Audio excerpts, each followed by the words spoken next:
Hello hello hello, कैसे हैं आप सभी। बहुत ही अच्छे होंगे। और एग्जाम की तैयारी कैसी चल रही है बच्चों, कमेंट करके जरूर बताइएगा आपकी एग्जाम की तैयारी कैसी चल रही है। 20 तारीख से आपका एग्जाम है और कुछ इंपॉर्टेंट टॉपिक्स जो आपके एंडोक्राइनोलॉजी के हैं वो मैं आपको दूंगी 20 तारीख तक। तो आप लोग मेरे चैनल से बने रहिए और वीडियोस देखिए, इंपॉर्टेंट क्वेश्चन है ये सभी। जैसे पहला आपका बहुत ही इंपॉर्टेंट क्वेश्चन है पीनियल ग्लैंड। सेमेस्टर 6 के जो स्टूडेंट्स है जिनका एग्जाम 20 को है, उन सभी को मैं बता रही हूँ कि आपका बहुत ही इंपॉर्टेंट सवाल आने वाला है, वो है पीनियल ग्लैंड। ये आपके एग्जाम के लिए very very important VVI question है, तो आप जरूर से इसको एग्जाम में पढ़ के जाएंगे। तो जिनके पास नोट्स नहीं है या जो लिखे भी है वो देख लीजिए। ये नोट्स बहुत ही शॉर्ट नोट्स में निकाला गया है और बहुत ही अच्छा नोट्स है। तो चलिए स्टार्ट करते हैं। Pineal gland. पीनियल ग्लैंड अगर हम लोग देखेंगे तो ये होता कहाँ है, तो ब्रेन के आसपास में, यानी हमारे स्कल में होता है। हमारे स्कल में ये जो पोर्शन दिख रहा है आपको, इसके अंदर में ब्रेन होता है, उसी के जस्ट सामने पीनियल ग्लैंड होता है। अभी मैं दिखाऊंगी लोकेशन। तो चलिए एक एक करके हम लोग देख लेते हैं कि क्या है। Pineal gland is the endocrine organ. सबसे पहले आपको ये देखना है कि pineal gland is the endocrine organ. Endocrine का मतलब होता है कि जो बॉडी के अंदर है और जो अपना सिक्रीशन कहाँ करेगा, ब्लड स्ट्रीम में करेगा। ठीक है, देखिए एंडोक्राइन ऑर्गन है ये ऑब्जेक्टिव क्वेश्चन है, अंडरलाइन लगा लीजिएगा। सिचुएटेड इन कहाँ रहता है, तो ये भी ऑब्जेक्टिव है। Epithalamus on the dorsal surface of brain in diencephalon. ठीक है, ब्रेन का पीछे का जो हिस्सा है, ब्रेन के पीछे के हिस्से की तरफ ये सिचुएटेड है। डाइंथैलेमस एक जगह है और वहां पर ये प्रेजेंट रहता है। ठीक है, एंडोक्राइन ऑर्गन है एपिथैलेमस के पास में, dorsal surface of brain, brain के पीछे के साइड में, ठीक डाइंथैलेमस के पास में रहता है छोटा सा ग्लैंड, जिसका नाम क्या है, पीनियल ग्लैंड। इसकी शेप की बात करें तो ये बहुत ही छोटा होता है, मटर के दाने के जैसा होता है, और इसमें डंडी भी लगी हुई रहती है, स्टॉक भी लगी हुई रहती है, जिसको एपीफाइसिस कहते हैं। जो जो अंडरलाइन हो रहा है वो सब ऑब्जेक्टिव के लिए इंपॉर्टेंट है, आप लोग टिक लगा लीजिएगा। Next line, it is also known as third eye. ये बहुत इंपॉर्टेंट है, इसको भी अंडरलाइन करेंगे। ये थर्ड आई इसको बोला जाता है because it stimuli is received from vision. हमारे पास दो आंखें होती है और इसको तीसरा आंख बोला जाता है, क्योंकि हमारे आंखों के विजन, जो विजन का रिसेप्टर्स है, जो नस है जिससे हम देख पाते हैं, उसी नस से ये भी जुड़ा हुआ रहता है, तो इसीलिए इसको थर्ड आई बोलते हैं। The name is derived from the pin cone structure. Pineal gland इसलिए नाम रखा गया है क्योंकि ये पिन कोन स्ट्रक्चर, इसका स्ट्रक्चर हल्का सा कोन के जैसा होता है, इसलिए इसका नाम रखा गया है पीनियल ग्लैंड। ठीक है, इट वाज डिस्कवर्ड बाय, सबसे पहले डिस्कवर किसने किया था इसको, हीरोफिलस ने 2000 साल पहले। This gland is composed of two types of cell. इस ग्लैंड में दो टाइप के सेल होते हैं, ये भी इंपॉर्टेंट ऑब्जेक्टिव है, अंडरलाइन कर लीजिएगा। पिनियोलोसाइट सेल्स है और एस्ट्रोसाइट सेल्स। पिनियोलोसाइट सेल्स होते हैं और एस्ट्रोसाइट सेल्स होते हैं, जो कि एस्ट्रोसाइट सेल्स ग्लायल सेल्स से रिलेटेड होते हैं। आप लिख लेंगे ग्लायल सेल्स, ग्लायल सेल्स भी इसमें होते हैं जो कि एस्ट्रोसाइट से रिलेटेड है। ठीक है, next, it is a neuroendocrine transducer because it can convert neural signals into endocrine signals. देखिए, कोई भी चीज हमारे बॉडी में ब्रेन तक जाता है सिग्नल लेकर के नसों के द्वारा, तो वापस जब लेकर के वो आता है तब हमारे बॉडी से रिस्पॉन्स होता है ना। तो नसों के द्वारा जो गया वो न्यूरो सिग्नल हो गया, और वापस जो आया वो हो गया एंडोक्राइन सिग्नल। तो दोनों को ले जाने और लाने का दोनों का काम भी इसका होता है, इसलिए इसको न्यूरो एंडोक्राइन बोलते हैं। नसों के द्वारा भी और एंडोक्राइन सिग्नल्स का भी काम ये करवाता है, इसीलिए इसको न्यूरो एंडोक्राइन कहते हैं। चलिए आगे बढ़ेंगे। नेक्स्ट देखिए इसका स्ट्रक्चर है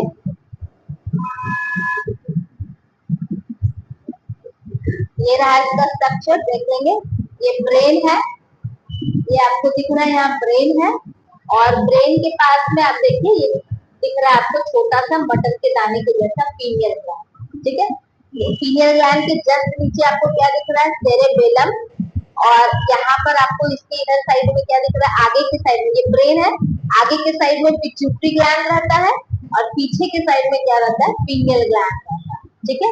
और इधर से फिर क्या गया हमारा स्पाइनल कॉर्ड, ठीक है। तो इस तरह से पीनियल ग्लैंड का स्ट्रक्चर भी आप एग्जाम में बना सकते हो।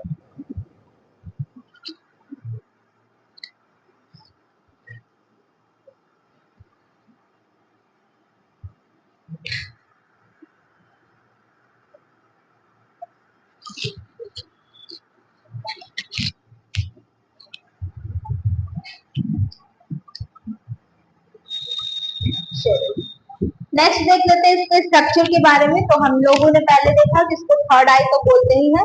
It is located behind the third cerebral ventricle, third cerebral ventricle in brain middle I.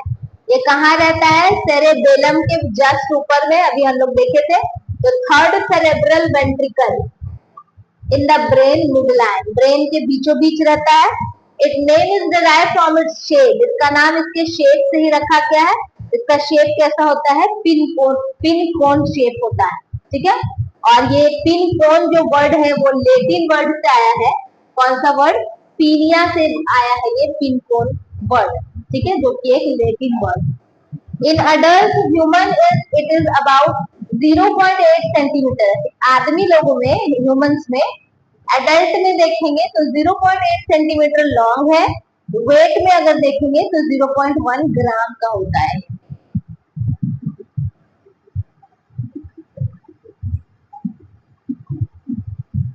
Next देखिए, अब मेन है इसका सिक्रीशन। पीनियल ग्लैंड क्या क्या चीजें सिक्रीट करता है।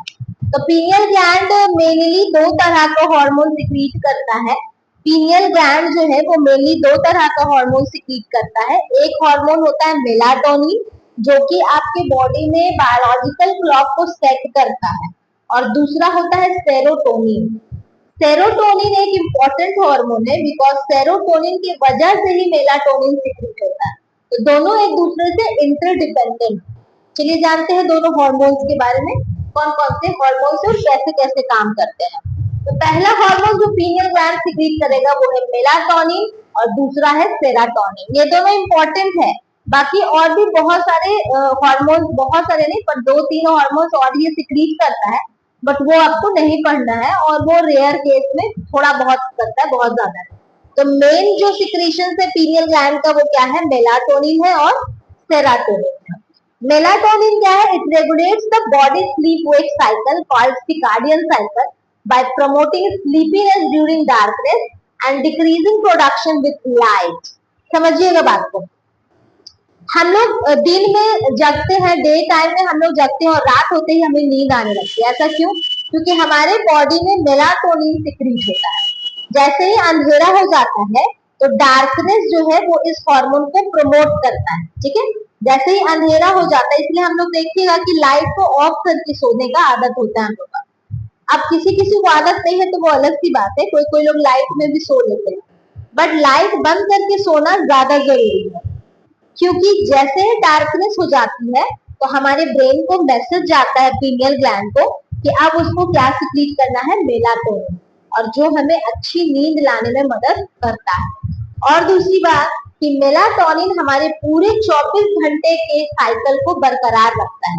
अगर आपको अच्छी नींद आएगी तो आप दिन में अच्छा वर्क कर पाएंगे, है ना।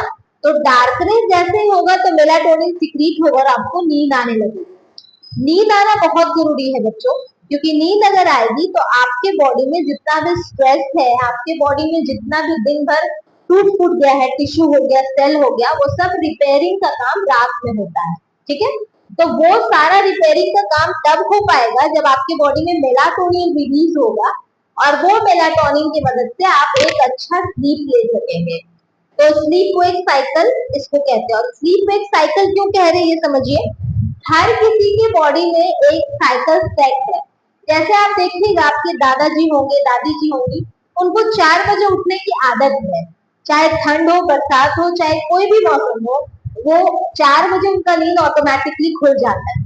उनको अलार्म क्लॉक की जरूरत नहीं पड़ती थी, बट हमें हमें क्या पड़ती है, अलार्म क्लॉक की जरूरत पड़ती है, क्योंकि हमारा बायोलॉजिकल क्लॉक जो है वो भी सेट नहीं हो पाया। तो हर किसी का एक बायोलॉजिकल क्लॉक होता है, उसी को स्लीप वेक साइकिल बोलते हैं। आप देखिए कि अगर आप रोज 10 बजे सोने जाते हैं, तो 10 बजते ही आपको ऑटोमेटिकली नींद आने लगती है। तो ये क्या होता है, स्लीप वेक साइकिल होता है। अगर 7 बजे आप उठते हैं, तो 7 बजे ऑटोमेटिकली आपकी नींद खुल जाएगी। तो ये चीज जो हो रही है, इसी को हम लोग बोलते हैं बायोलॉजिकल क्लॉक या स्लीप वेक साइकिल, जो किसके मदद से होती है, मेलाटोनिन के मदद से होती है। ठीक है। Melatonin is also known as hormone of darkness. Melatonin को हार्मोन ऑफ डार्कनेस भी कहा जाता है, अंडरलाइन कर लेंगे, because its production is triggered by darkness. और ये बात एकदम याद रखिए कि डार्कनेस में ही मेलाटोनिन का सिक्रेशन होता है, इसलिए आज के बाद से लाइट को ऑफ करके ही सोइएगा। चलिए आगे देखिए। It also has antioxidant properties. इनके पास एंटीऑक्सीडेंट प्रॉपर्टीज भी होता है। एंटीऑक्सीडेंट मतलब क्या हो गया, जो टॉक्सिक सब्सटेंस हमारे बॉडी में जमा हो जाता है, उसको ये निकालने का काम करता है। And also influences seasonal and reproductive function. Seasonal और रिप्रोडक्टिव फंक्शंस को भी हमारे बॉडी में मेंटेन रखता है। जैसे कि मैंने आपको बताया कि आप अगर अच्छा नींद लेंगे, तो ही आपका सारा बॉडी का फंक्शन दिन में अच्छे से काम कर पाएगा। और वो कब होता है, जब आप डार्कनेस में सोते हैं। डार्कनेस जैसे ही होती है, मेलाटोनिन सिक्रीट होगा और आपके बॉडी में मैसेज जाएगा कि अब आपको सोना है। तो जितना आराम से आप सोएंगे, उतना ही दिन में आप अच्छे से वर्क कर पाएंगे। तो ये सभी चीजों को मेंटेन करता है। Light inhibits the function of melatonin. अगर लाइट रहता है तो मेलाटोनिन अच्छे से सिक्रीट नहीं हो पाएगा और आपका सीजनल और रिप्रोडक्टिव फंक्शंस भी बॉडी का सफर करेगा। During darkness pineal gland increases the production of melatonin into the blood. जैसे ही डार्कनेस हो जाती है, पीनियल ग्लैंड को मैसेज जाता है और पीनियल ग्लैंड इंक्रीज कर देता है मेलाटोनिन के सिक्रीशन को, कहा, ब्लड में, और उसकी वजह से हमें अच्छी नींद आती है। आगे देखते हैं हम लोग। दूसरा हार्मोन है सेरोटोनिन। दूसरा हार्मोन क्या है, सेरोटोनिन। अब सेरोटोनिन क्या होता है समझिए। सेरोटोनिन ही है जो कि मेलाटोनिन को सिक्रीट करवाने में हेल्प करता है। तो सेरोटोनिन भी रहना जरूरी है बॉडी में। pineal gland also secretes serotonin which is the precursor of melatonin। Underline करिएगा, ऑब्जेक्टिव है, precursor of melatonin production. Melatonin को प्रोड्यूस होने के लिए उनके प्रिकर्सर में, यानी कि पहले क्या चाहिए, सेरोटोनिन चाहिए। सेरोटोनिन रहेगा तभी जाकर के मेलाटोनिन भी सिक्रीट होगा। Serotonin is a neurotransmitter. ये न्यूरोट्रांसमीटर है। न्यूरोट्रांसमीटर क्या होता है, जैसे ही हम कोई चीज को छूते हैं, आप देखे होंगे, बचपन में पढ़े होंगे सेंस ऑर्गन्स में, कि जैसे कोई गर्म चीज को छूते आप तुरंत हटा देते हैं विदिन अ सेकेंड। तो वो कैसे होता है, वो नसों के थ्रू ब्रेन में आपका मैसेज जाता है और वो मैसेज वापस के हाथ तक आता है, तब आप हाथ हटाते हैं। तो वो न्यूरोट्रांसमीटर ही होता है जो उस मैसेज को ब्रेन तक ले जाने का काम करता है। तो सेरोटोनिन न्यूरोट्रांसमीटर्स का काम करता है। अंडरलाइन करिए, ऑब्जेक्टिव है। दैट इन्फ्लुएंसेस, ये सेरोटोनिन किस लिए इंपॉर्टेंट हमारे बॉडी में, मूड को रेगुलेट करने के लिए। जो बच्चे बहुत ज्यादा चिड़चिड़ाए हुए रहते हैं, हमेशा गुस्सा में रहते हैं, मूड अच्छा नहीं रहता है, दैट मीन्स आपके बॉडी में सेरोटोनिन की कमी है। जो अच्छे से सो नहीं पाते, मतलब सेरोटोनिन की कमी है। एपेटाइट, पेट खराब रहता है, डाइजेशन खराब रहता है, सेक्सुअल डिजायर कम है, वुंड हीलिंग, है ना, घाव भरता नहीं है जल्दी। तो ये सभी का कारण है सेरोटोनिन हार्मोन। ठीक है। It act as central nervous system by regulating mood, fear and anxiety. ये डायरेक्टली हमारे सीएनएस यानी सेंट्रल नर्वस सिस्टम पर एक्ट करता है, जो हमारे मूड को, हमारे डर को और हमारे एंजाइटी को कंट्रोल करता है। ठीक है। It also regulate gut motility. Gut, हमारे पेट के अंदर गट होता है ना, हमारे पूरे फूड पाइप की लाइनिंग में, उसको रेगुलेट करता है। प्लेटलेट्स को जमा करने में मदद करता है और बोन के डेंसिटी को भी बढ़ाता है। ठीक है, बोन को थोड़ा मजबूत और ये डेंसिटी उसका बढ़ाता है। रेगुलेट इम्यून सिस्टम, हमारे इम्यून सिस्टम के लिए भी इम्पोर्टेंट है। लिवर रीजेनरेशन के लिए बहुत इंपॉर्टेंट है, क्योंकि पहले ही बताए थे कि एंटीऑक्सीडेंट का काम करता है और लिवर का एक बहुत बड़ा फंक्शन है डिटॉक्सिफिकेशन। तो कहीं ना कहीं लिवर के रीजनरेशन में भी पीनियल ग्लैंड से सीक्रेट होने वाला सेरोटोनिन का बहुत बड़ा हाथ होता है। And blood vessel toning, blood vessel को टोन करने में मदद करता है। ठीक है, तो ये सभी बातें आप अंडरलाइन कर लेंगे। ऑब्जेक्टिव क्वेश्चन में आपका बहुत इंपॉर्टेंट आने वाला क्वेश्चन है। नेक्स्ट आपको बता दूं कि पीनियल ग्लैंड का बहुत ही इंपॉर्टेंट फंक्शन होता है बायोलॉजिकल रिदम, जो कि मैंने अभी आपको समझाया है ना। Biological rhythm and reproduction by pineal gland. पहले बायोलॉजिकल रिदम देख लेते हैं, फिर रिप्रोडक्शन देख लेते हैं। तो pineal gland plays a major role in biological rhythm called circadian cycle और sleep wake cycle, है ना। ये जो मैंने आपको बताया कि हर किसी का एक टाइम होता है सोने का और उठने का। आप देखेंगे कि अगर आपको 9 बजे उठने का आदत है रईसों के जैसा, 10 बजे अगर आप उठते हैं तो आपका 10 बजे से पहले अगर आप जबरदस्ती उठ जाते हैं अलार्म लगा के, तो आपको थोड़ा सा माथा भारी भारी लगेगा और थोड़ा सा अजीब टाइप का फीलिंग होगा। क्यों? क्योंकि आपका साइकिल अभी उठने के लिए तैयार नहीं था। तो वो जो साइकिल होता है वो जब तक कंप्लीट नहीं होता है, अगर आप बीच में उठ जाते हैं तो फिर वो आपके बॉडी को इफेक्ट करता है। ठीक है, तो उसे हम लोग क्या कहते हैं, सिकार्डियन साइकिल, या फिर इसी को कहते हैं स्लीप वेक साइकिल, या फिर 24 आवर्स साइकिल। ये सब नाम याद रख लीजिएगा। It also controls body temperature, very important. हमारे बॉडी टेम्परेचर को भी कंट्रोल करने का काम करता है और मेटाबॉलिज्म भी हमारे बॉडी का कंट्रोल करता है।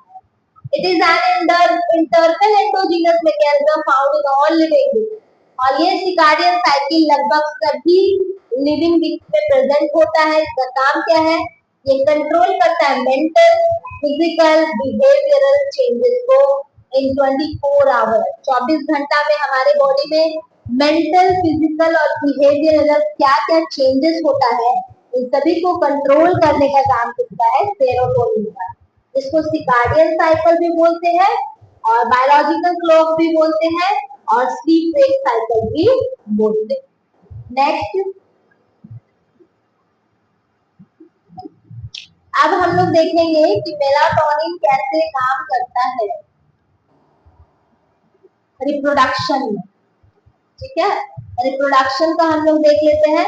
तो melatonin affect release of gonadotropin releasing hormone. हमारे बॉडी से एक बहुत इंपॉर्टेंट हार्मोन रिलीज होता है जिसका नाम है गोनाडोट्रोपिन रिलीजिंग हार्मोन।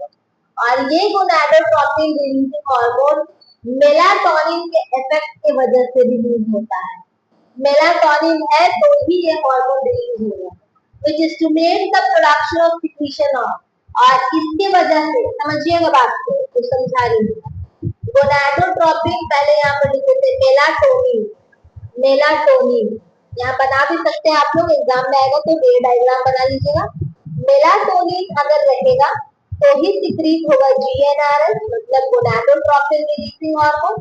और गोनाडोट्रोपिन रिलीजिंग हार्मोन अगर रहेगा बॉडी में तो ही सिक्रीट होगा एफएसएच और LH, follicle stimulating hormone and luteinizing hormone. और ये दोनों का काम है फर्टिलाइजेशन में हेल्प करना और सेक्सुअल रिप्रोडक्शन में हेल्प करना। ठीक है, तो ही फर्टिलाइजेशन होगा, क्योंकि फॉलिकल नहीं बनेगा तो फर्टिलाइजेशन नहीं होगा, और एलएच नहीं रहेगा तो ओव्यूलेशन नहीं होगा, और जब ये दोनों नहीं होगा तो फर्टिलाइजेशन नहीं होगा, तो टेस्टिस और ओवरी जो है उसका प्रॉपर फंक्शनिंग नहीं हो पाएगा। तो कहीं ना कहीं मेलाटोनिन जो है वो रिस्पॉन्सिबल है हमारे प्रजाति को भी बढ़ाने में, हमारे जनरेशन को बढ़ाने में और हमारे बॉडी में रिप्रोडक्शन करवाने में, फर्टिलाइजेशन करवाने में। हाय, चलिए देखते हैं ये रे डायग्राम बनाने की, ये आपको काम देगा एग्जाम में। आप इस तरह से रिप्रोडक्शन जो पूछा है लास्ट में टॉपिक, तो आप इस तरह से बना करके इसको अपने भाषा में भी लिख सकते हैं। चलिए आगे देखते हैं हम लोग। तो देखिए, high melatonin in human can suppress the sexual development. अच्छा, मेलाटोनिन बहुत ज्यादा भी नहीं होना चाहिए। अगर बहुत ज्यादा मेलाटोनिन भी बॉडी में रिलीज होता है तो ये सेक्सुअल डेवलपमेंट को सप्रेस कर देगा, यानी रोक देगा या दबा देगा या धीमा कर देगा, ठीक है। विच कैन इफेक्ट ऑन, और जिसकी वजह से प्यूबर्टी में इफेक्ट आएगी, किशोरावस्था में इफेक्ट आएगी। किसी का दाढ़ी नहीं निकल रहा है, किसी का हार्मोनल इम्बैलेंस है, किसी को ओवरी में सिस्ट हो गया है, ठीक है, किसी के पीरियड में यानी मेंस्ट्रुअल साइकिल में प्रॉब्लम है, तो इस तरह की बातें हो जाएंगी, फर्टिलिटी में प्रॉब्लम आएगी, और ब्रीदिंग ब्रीदिंग सीजन भी खराब हो जाता है बहुत सारे लिविंग ऑर्गेनिज्म का। चलिए आगे देखते हैं। अब डिजीजेस ऑफ पीनियल ग्लैंड, ये आपके हालांकि दिया हुआ नहीं था, बट पीनियल ग्लैंड, कोई भी ग्लैंड हम लोग पढ़ रहे हैं तो उनके बारे में हमको पता होना चाहिए कौन कौन सी बीमारी है। तो पीनियल ग्लैंड का कैंसर भी होता है लोगों को, ठीक है, जिसे ब्रेन कैंसर भी बोल सकते हैं डायरेक्टली, क्योंकि ब्रेन के जस्ट पास में है ये। Pineal gland calcification, pineal gland में अगर बहुत ज्यादा कैल्शियम जमा हो जाएगा तो उसको पीनियल ग्लैंड कैल्सिफिकेशन कहते हैं। ट्रॉमा और ब्रेन इंजरी, अगर आप कभी गिरे हैं या फिर आपको बहुत ज्यादा मेंटल स्ट्रेस है तो आपके दिमाग पे वो इफेक्ट करेगा, और दिमाग के जिस पार्ट में पीनियल ग्लैंड है तो वहां पे इफेक्ट करेगा, तो उसको बोलते हैं ट्रॉमा या ब्रेन इंजरी की वजह से पीनियल ग्लैंड पे इफेक्ट होता है। अल्जाइमर्स डिजीज भी हो सकता है और स्पाइनल कॉर्ड इंजरी भी हो सकता है, ठीक है। तो ये सभी था आपका पीनियल ग्लैंड का नोट। आई होप आप लोग को बहुत ही अच्छा लगा होगा, और नेक्स्ट वीडियो में एक दिन में कोशिश करूंगी दो दो वीडियोस डालूं, ताकि आप लोग का एग्जाम तक आपको मैं अच्छे नोट्स दे सकूं, ताकि एग्जाम में आप उसको लिख सके जाके। और अगर वीडियो अच्छा लगता है बच्चों तो प्लीज आप सब्सक्राइब जरूर करें और शेयर करना बिल्कुल भी ना भूलें। थैंक यू वेरी मच, मिलते हैं नेक्स्ट वीडियो में, बाय बाय।